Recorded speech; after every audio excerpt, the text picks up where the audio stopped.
All right, happy Tuesday. Happy Tuesday. Yes, you go with your advisory teacher. Yes. All right, so today we're going to review exponent rules, okay? So I'm going to go over them one by one. We're going to go kind of fast because you have learned these for a while. And then we'll do some example problems that use these rules, okay? So as I go through these, if you get confused, please stop me. If you get confused, please stop me. So first, if you look here, all of these are the different rules, okay? So the first one isn't a rule. It's just reminding you that when you add or subtract monomials, when you add or subtract polynomials, when you add or subtract any polynomials, combine like terms.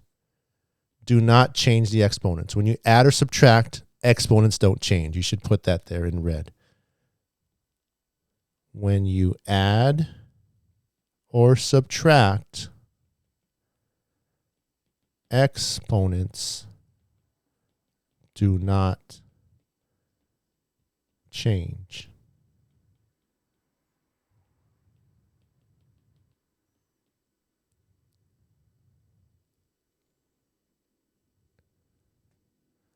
Yes, you can. Someone asked in the chat, Mr., can we submit our notes just to have them at hand there? Yeah. It won't go anywhere. It won't go in your grade book. But yeah, if it makes it easier for you to access them, definitely you can turn them in that way. I won't grade them. So, I mean, you're welcome to turn in notes. I'm not going to grade them because if you look there, it's ungraded. It's an ungraded category. It's 0 points. So I don't grade them. But yes, that's okay. If turning them in makes it easier for you to access them, that's fine. Okay, so this top one is just to remind you that when you add or subtract, right? When you add or subtract polynomials or monomials, when you add or subtract anything, exponents do not change. Okay? So if I have this minus this, it just becomes negative 1 x squared y. And when I subtract 6w from 8w, that means 8w minus 6w. Right, I'm subtracting 6w from 8w, so that means this 8w comes first. That just becomes 2w. Okay? We are just when you add or subtract, you just combine like terms. Exponents do not change. Okay? Just a reminder. All right, so the first one is the easy rule. It's called the product rule. Right? When I multiply two monomials that have the same base, right? Multiply with the same base. Okay, so if we look here, like x to the a times x to the b. Okay, what do we do? What do we do to those exponents? When I multiply the same base, this is the product rule. When I multiply two variables or two monomials that have the same base, what do I do to those exponents?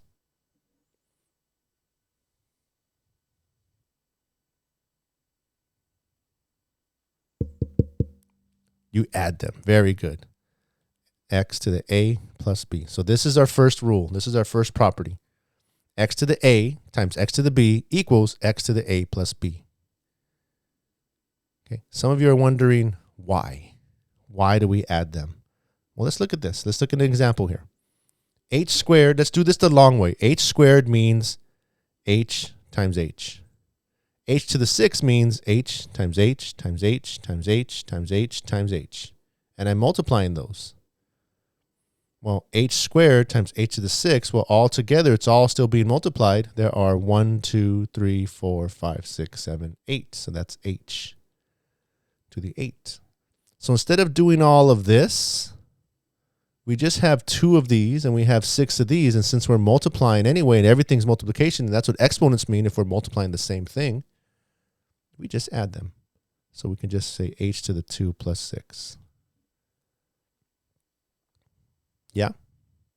Well, that's if we're doing a monomial times monomial. It can get a little more difficult if I have this monomial times this monomial. But it's not that difficult, right? Not that difficult. I like to use colors. So there's a number, there's a number. I just like to match things up. There's my A, there's my A. There's my B, there's my B. Just multiply the things that are alike, right? Multiply the things because A times B is just AB. So that they're not going to change each other's variables. A times B, no matter what the exponents are, they're not going to change each other's variables. But A times A, those are going to change the variables. So first, let's do the numbers. Always do the numbers first. right? And just make sure there's no addition subtraction here, right? Nothing here is adding or subtracting, right? This is all multiplication. Okay, got to make sure. Exponents only change when you multiply. And we are not adding any variables. Or not adding any numbers. But mister, you just said we add the exponents. Yes, that's the shortcut, right? We're adding exponents because we're multiplying two of the same base. The shortcut is adding the exponents. We're not adding these things together. Okay, so first do the number. Negative 2 times 7 is negative 14. Let's do a now. A squared times a to the third. Add the exponents. A to the 2 plus 3, which is a to the fifth. And then let's do b. B times b. Well, that's b to the first times b to the first. So 1 plus 1 is b to the second. And that's it. That is the product rule. That is the product rule. When I multiply with the same base, I add the exponents. Okay, any questions there? Mister, stop moving it. Okay, I'll stop moving it.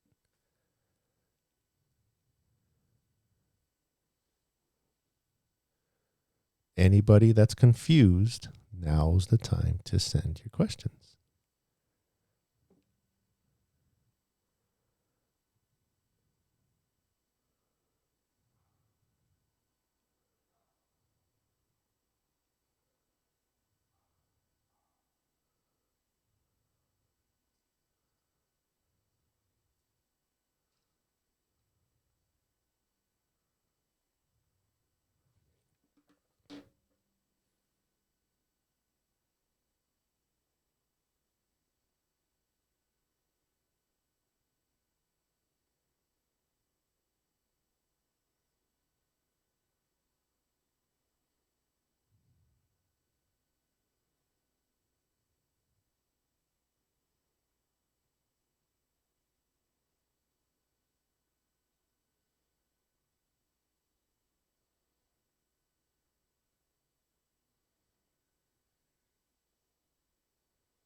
Okay, what do you want me to zoom? So right here, product rule, multiply with the same base.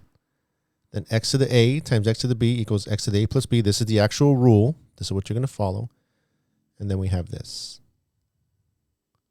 Yeah, somebody wanted me to zoom in. All right, the next rule is the power rule. Okay, some people get this confused with the product rule, but you shouldn't. So try to see the difference. The product rule has two separate things with the same base.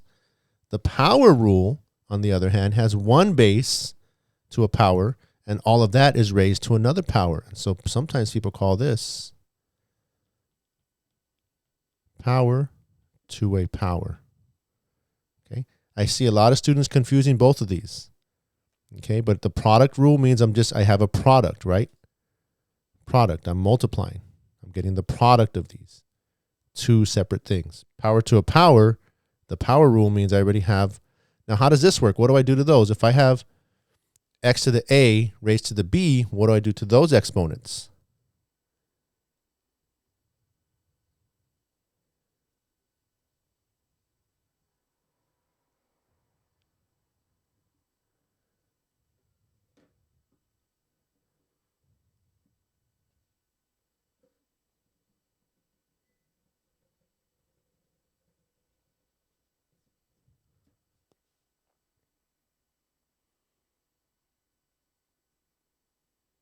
You multiply. Very good. A times b. Okay. And why? Why do we do that? Why is power to a power multiplying? Well, let's look at an example. If I have x to the second to the third power, that means what's to the third power? X to the second. So that means I have x to the second times x to the second times x to the second. I have this 3 times. 3 times, right? So I have 2, 2, and 2. So that means this is x times x, x times x, x times x. So how many x's do I have? I have 6. And the reason you multiply is because I have this exponent this many times, right? It repeats that many times. And so whenever I have x squared times x squared times x squared, I just add these 3, which comes out to 6. 2 plus 2 plus 2. So that's why I have this power. I have x squared to this power. That means I have x squared this many times. So 2 times 3 is x to the 6th. Okay. I want you to try number 2. Try number 2. Number 2 kind of combines this property with the last property. So take a minute to try that. Some people were like, Mister, I'm confused. Okay, so first of all, you're going to see a rule later. Oh, it's not here. That rule is not even here. Okay. This rule states that if I have 2 things inside and it's raised to a power, each thing inside gets raised to that power. Okay, so I have a product in here, right? That only works with products. Again, no pluses or minuses. I don't want to see adding or subtracting, and it doesn't work that way. It changes everything when you have adding or subtracting. But when it's just pure multiplication, I can basically, and some kids say distribute, even though that's not the correct term, but basically every monomial in here gets that power. So basically this becomes -2 to the second power and m to the 5th to the second power. And then times m to the 3rd. Does that make sense? So that's another rule, another property, that if I'm multiplying here, if I have a product in here and I'm raising it to a power, each one of those factors gets that power. And so now let's do this in order. -2 squared is 4.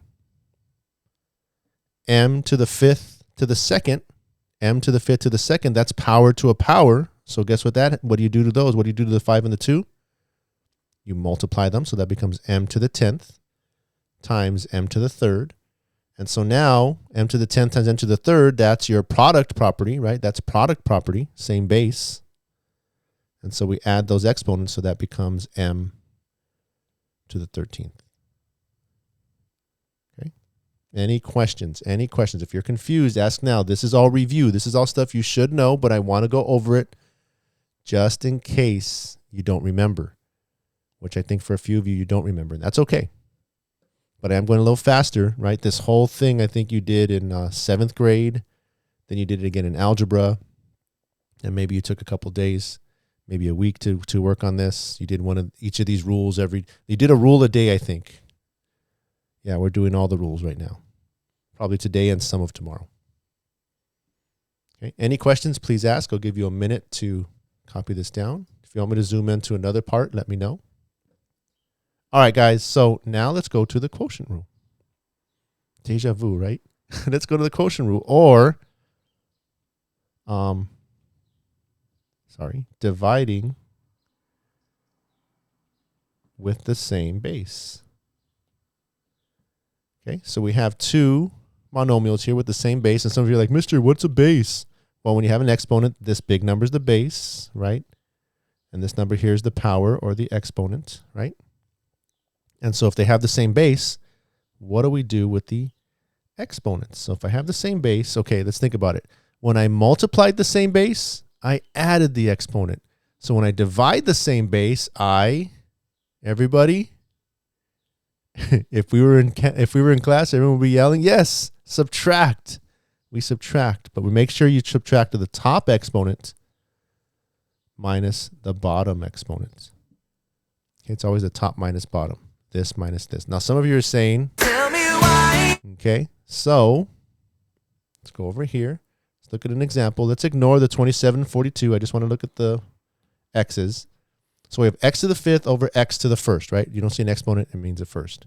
So x to the 5th means x times x times x times x times x over x, right? And if you look here, since this is all multiplication, x over x, some of you say, hey, mister, you can cancel that. Why can I cancel that? What's the reason? Tell me why I can cancel that. What does x over x mean? What does anything over itself mean?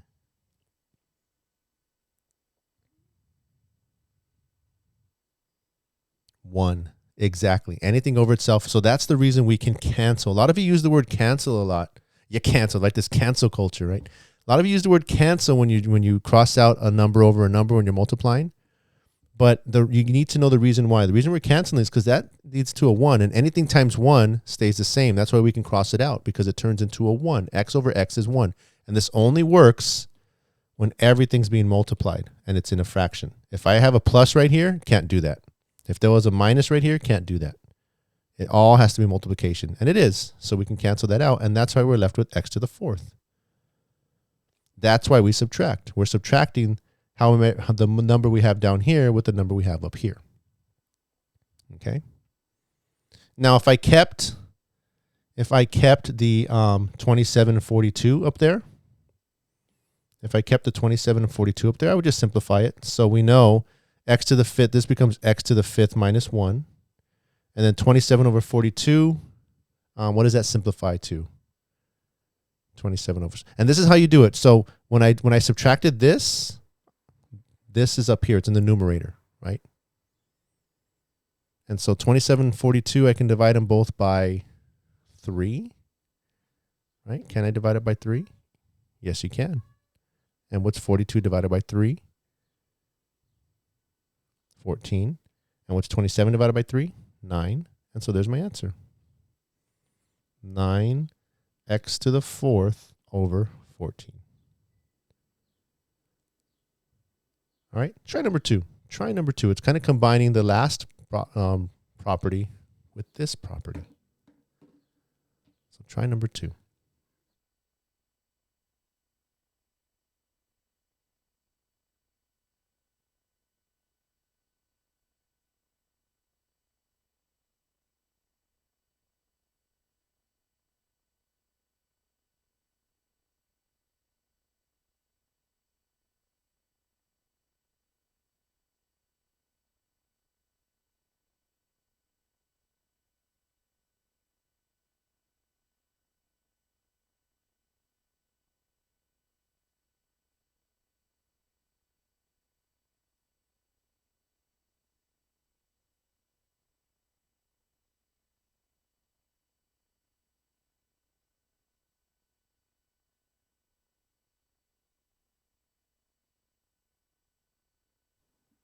All right, let's go over this one.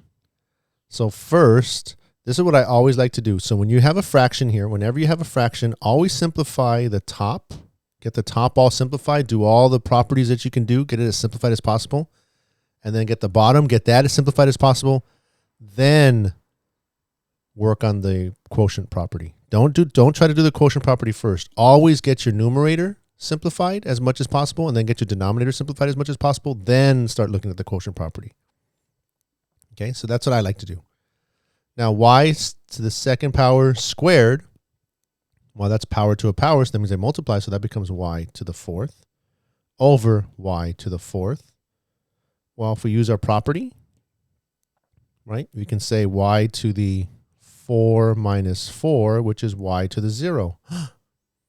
What is y to the 0?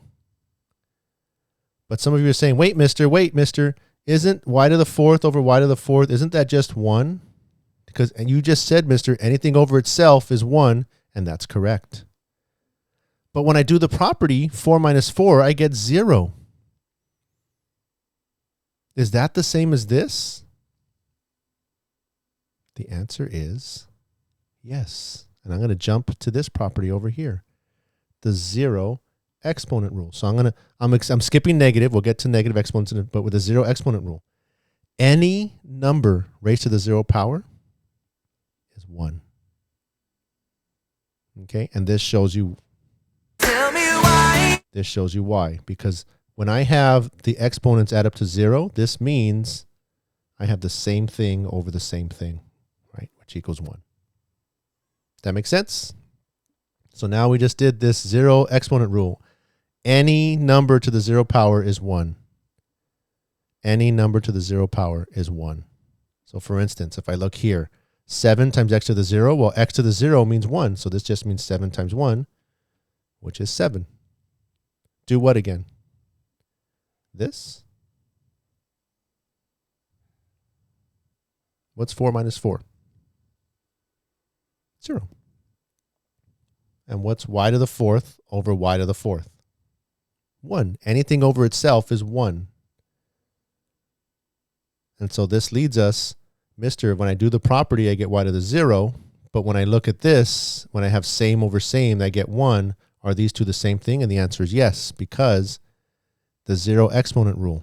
Anything to the 0 power is 1. Anything to the 0 power is 1. That's it. And this is the reason why. Because you have same over same.